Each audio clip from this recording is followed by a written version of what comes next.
So hello everybody. So by the time this posts, it's possible this has already been decided. But today, Cricket Australia is going to announce the replacements for David Warner and Josh Hazelwood. So I haven't heard who that might be. So I thought I might speculate as to who I think it might be and who I'd like it to be. Which is not necessarily the same thing, because I might not be on the same page as Cricket Australia. So first of all, who I'd like it to be, I actually think it doesn't have to be a like-for-like replacement, since the squad that we picked was actually probably the wrong squad in a lot of ways. And so I want to get back to that and say, realistically, given that we took two injured players in the squad, we should have had cover for those two injured players. So those two injured players, before we even announced the squad, were Cameron Green and Mitchell Starc. Now, both of them were expected to miss the first test. They actually missed the first two. So that made the lack of cover all the more concerning. And we should have had like-for-like replacements for those two. So the like-for-like replacement for Cameron Green, or the best one available, is Aaron Hardy, who also plays for Western Australia. Same as Cameron Green, also a fast bowling all-rounder. Record's not quite as good, but it's pretty similar. Like, it's only very, very marginally worse at first class level. Now, we don't know that he will do well at Test cricket. He might not. Never played for Australia in any other format. His ODI and T20 records are not very good. But that was kind of the same for Todd Murphy. On debut he took 7 for 83, I think it was. And, you know, it could have been a similarly good return for Aaron Hardy had he played. And I would have had him in the first Test 11. So the other one to replace Mitchell Starc would be a left-arm fast bowler, and probably the best choice is Joel Paris. Now, he has only played 2 tests. They were both in, it was 2016, both against India in Australia, and he did pretty badly. But he averages 21 in first-class cricket with a ball, which is possibly the best in the country. If it's not the absolute best, it'd be one of the best. That's pretty much the same level as Pat Cummins. It's one of the best. If he does even half that well at test level, he'd be one of the best of all time. And that's a left-arm pace bowler with a lot of experience, has played for Australia before, would just come in running. There's no risk playing him. I mean, you've got a Lance Morris who we don't know what he'll do, but Joel Paris, there's no risk.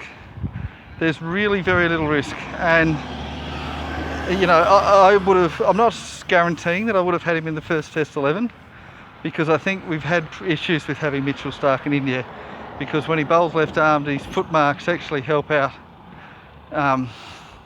some of their bowlers and hurt some of our batsmen. But, you know, you'd still want him definitely in the squad. And Josh Hazelwood, I think we don't necessarily need to replace him, because the two fast bowling reserves, if you like, both cover him. So if you want the line and length bowler, you've got Scott Boland, who's not completely slow. And Josh Hazelwood isn't completely slow either. And if you want to go ramp it up a little bit and go a little bit faster, you've got Lance Morris. So either of them could replace Josh Hazelwood. And I think, realistically, considering who tends to do well in Indian conditions, I think Scott Boland is the obvious choice. He's already there. That's fine. So we don't necessarily need to replace Hazelwood, because we already had cover for him. But the ones that we really needed to replace were Joel Paris and Aaron Hardy. So I would have had them in the squad to start with. And I mean, I don't really necessarily object to the other people in the squad other than Ashton Agar, obviously. So I would have taken Ashton Agar out. And I probably would have also taken Lance Morris out, to be honest. I think Lance Morris's chances of playing in India were always pretty slim. And Ashton Agar never had any chance of playing. So I would have simply had Lance Morris and Ashton Agar out, and I would have put Joel Paris and Aaron Hardy in. Now, I don't mind having Peter Handscomb and Matthew Renshaw in there. Now, Matthew Renshaw's failed quite a bit, but that was okay. You know, he was in decent form, and he was also a bit of a cover for David Warner. So the question then is, does David Warner have cover? And in theory he does, because we have Matthew Renshaw obviously an opening batsman who can cover. He's been playing in the middle order and been failing there. He might do better if he was in opening, but he's also carrying a bit of an injury, might even be replaced. But Travis Head did really well in the second innings as an opener, second innings of the second test. So I think we kind of got cover for him there, and as far as a batsman is concerned, Peter Handscomb's been doing pretty well. So we don't necessarily need cover for David Warner. And since we don't need cover for David Warner, we don't need cover for Josh Hazelwood, the two replacements would seem to be the two players that we do need cover for, which is Aaron Hardy and Joel Paris. So they would be the two that I would be sending. Now, the only question is, if we can be absolutely certain that Mitchell Starc and Cameron Green are definitely playing in the third test, in which case those two are going to be a bit useless. And if that's the case, I'd be looking at who we definitely do need to have if those two are definitely playing.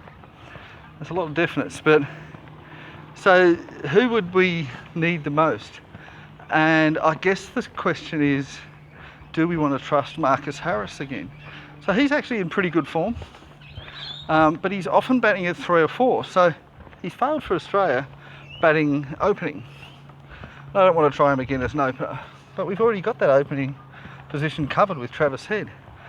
Could we consider putting Marcus Harris in the squad potentially for the middle order? Now I know he usually bats at 3 or 4 for Victoria, and he still sometimes opens. But 6 would probably be okay. I could put him at 5 and put Peter Handscomb at 6. I don't think I'd want to mess with Marnus Labuschagne or Steve Smith. I mean, 1 and 2 best batsmen in the world. Don't want to mess with them in the lineup. So Marcus Harris is one I would consider. There's another one who's also Curtis Patterson, who's in pretty good form, averages 144 in test level. He's only played 2 tests, only got out once. Got 114 not out and got 30 and then got out. So I suppose his average is sort of 30, but it's 144. So, and look, he was all the rage, and then he suddenly was out of contention, and that's it. I think he might have had an injury at that stage, but yeah. So Curtis Patterson is someone I would consider. Now there is talk of Cameron Bancroft. I think it's quite well documented what I think about him and why. So if we want to remember 2018, Cameron Bancroft, who did not belong in the side, did not legitimately get there, was there on a hunch, played badly, didn't get very many runs, and then he tampered with the ball. Now tampering with the ball, fairly common practice. We saw in the first test at Nagpur, Ravindra Jadeja tampered with the ball. Oh, he got some ointment on his hand at least. Now in that case he didn't even get in trouble from the umpires. He lost 25% of his match fees. That's about it. Because ball tampering isn't considered to be a big deal. But in his case he did it with permission from his captain, who even gave him the ointment, was putting it on his hand for him. Permission of the coaching staff and all that.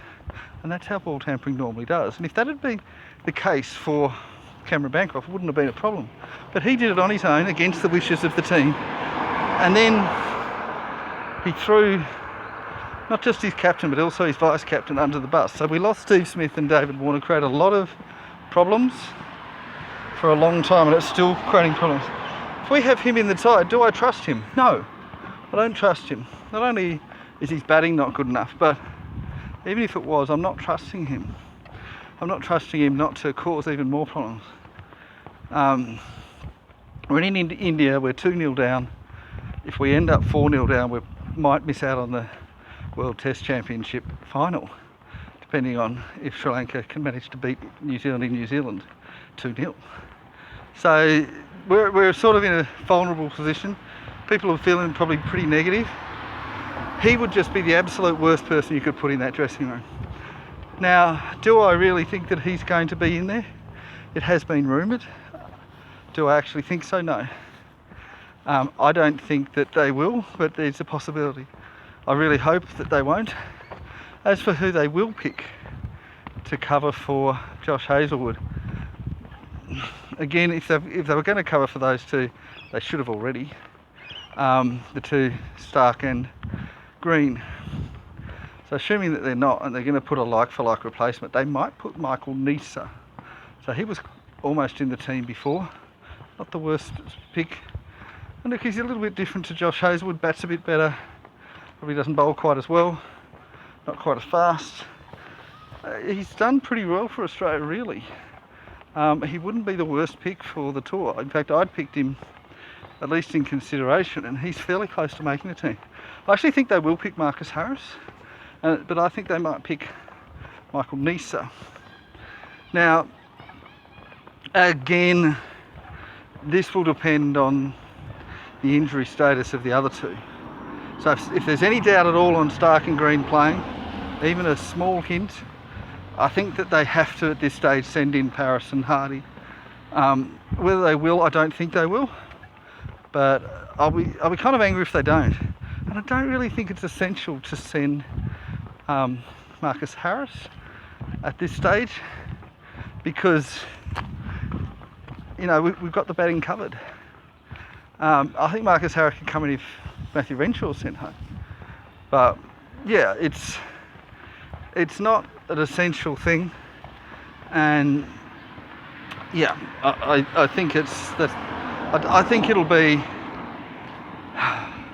I think they'll send Harris and Neser, but I think that they should send Paris and Hardy, and there is a chance that they'll send Cameron Bancroft, or maybe even some of them not thinking about. They are doing a lot of hunches right now and clutching at straws a lot. Yeah, so we'll wait and see. Alright, that's it then. Bye bye now.